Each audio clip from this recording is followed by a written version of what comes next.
निर्धन परिवार में एक शिशु का जन्म हुआ। बृहस्पतिवार को जन्म लेने के कारण बच्चे का नाम बिरसा रखा गया। लेकिन किसे पता था कि एक दिन यह बालक जंगल में रहने वाले समाज को उनकी गौरव की याद दिलाने वाला बिरसा मुंडा बनेगा। बिरसा, ओ बिरसा, कहाँ है रे तू? माँ, मैं इधर हूँ। तू फिर अकेला जंगल में गया था? कहीं कोई बाघ भालू उठा ले जाते तो?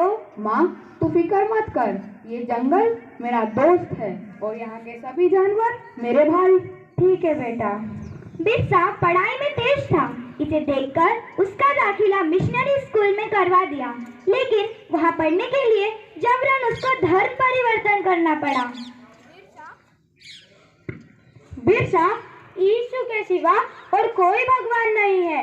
ईसाई धर्म के पालन से ही तुम्हारा उद्धार होगा, वरना बाकी वनवासियों की तरह जाहिर के जाहिर रह जाओगे। जैसे जैसे बिरसा बड़े होने लगा, वह अंग्रेजों के अत्याचार से परिचित हो गया और समझ गया कि अंग्रेज पादरी जंगल में रहने वाले सभी हिंदुओं को ईसाई बनाना चाहते हैं। आपको हमारी मदद करनी होगी ताकि जबरन हम सभी वनवासियों को ईसाई बना सके। यह सब देखकर बिरसा ने ईसाई धर्म त्याग दिया।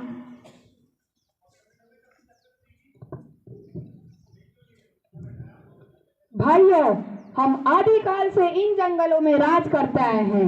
यह जंगल हमारा है और धर्म परिवर्तन कर कर भी अंग्रेज हमसे हमारा जंगल नहीं छीन सकते। भाइयों, इन अंग्रेजों के सामने मत झुको, अपने आत्मसम्मान के लिए खड़े रहो, क्योंकि अब वक्त आ गया है जब हम अपनी जमीन अंग्रेजों से वापस लेंगे। एक नए सतयुग का आरंभ होगा। हम इस धरती के पुत्र हैं और यहाँ हमारा राज होगा। चलो चलो भाइयों, बिरसा का बुलावा आया है। हमें हमारी जमीन वापस लेनी है।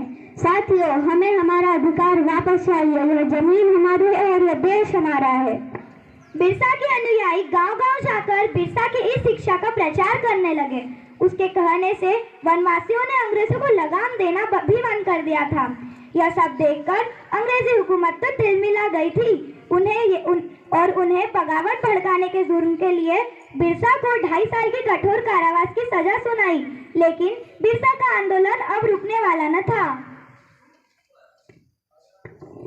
जिस तरह बिरसा हम पर और हमारे ठिकानों पर हमला कर रहा है, उस तरह तो ईसाई धर्म का अंत हो जाएगा।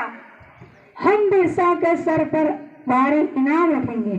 देखते हैं बिरसा कैसे बच पाता है। पैसों की लालच से किसी भी वनवासी ने बिरसा से गद्दारी न की और अंग्रेजों को एक के बाद एक हार का सामना करना पड़ा। एक बार जंगल में खाना बनाने के धुएं से अंग्रेजों को बिरसा के ठिकाने का पता चल गया। सभी वनवासी बिरसा समेत पकड़े गए और उन्हें कारागार में डाल दिया गया। बिरसा की कमर और पैरों में लोहे की बेड़ियां डाल दी गई और उसे छोटी सी कोठरी में डाल दिया गया। अंग्रेजों ने उसके खाने में आर्सेनिक नामक एक जहर डालकर उसे मरवा डाला और दुनिया को यह बताया कि वह हैजे से मर गया। मात्र 25 वर्ष की आयु में अपने देश की रक्षा की और शहीद हो गया। 25 साल में इतना सब कुछ करने वाला बिरसा कोई आम इंसान नहीं था और यही कारण है कि हम बिरसा को भगवान का अवतार कहा करते हैं। भगवान का अवतार कहा करते हैं। हमरो देश, हमरी परंपरा, हमारो धर्म, हमारी शान छे।